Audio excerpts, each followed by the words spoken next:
au niveau du poignet. On va commencer toujours le même système. Rotation. Pour chauffer l'articulation. Voilà.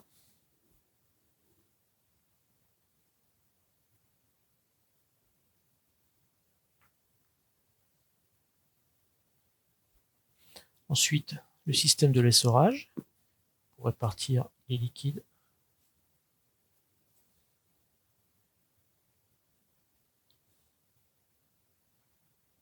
Voilà. Et maintenant, travail d'étirement dans un sens. Dans l'autre, bon, travail d'étirement, on va soutenir l'articulation toujours avec un doigt. Par exemple, si je veux étirer, je place mon doigt en dessous de l'articulation et je vais étirer dans ce sens. Si j'étire de l'autre côté, je place un doigt pour soutenir l'articulation et je vais étirer. Voilà. Si je me place dans cet axe-là, un doigt pour soutenir l'articulation, étirement. Même chose, si j'étire le dessus, un doigt pour soutenir et étirement.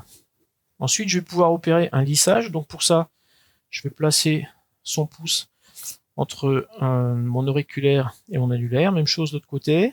Voilà, ça va me permettre d'écarter l'articulation, de bien lisser la paume et le poignet. Travail du poignet.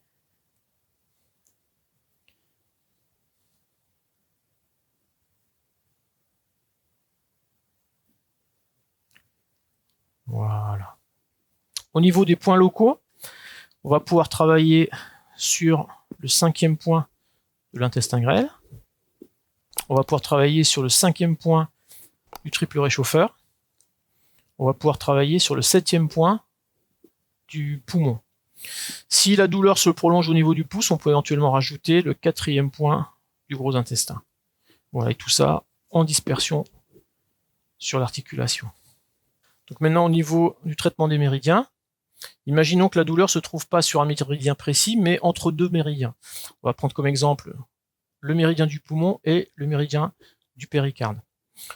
Donc dans ce cas-là, on va traiter les deux méridiens. Donc, tout à l'heure, on a fait le méridien du poumon avec l'articulation du coude. Donc je reprendrai le même protocole. Et on va y rajouter le travail sur le méridien du péricarde.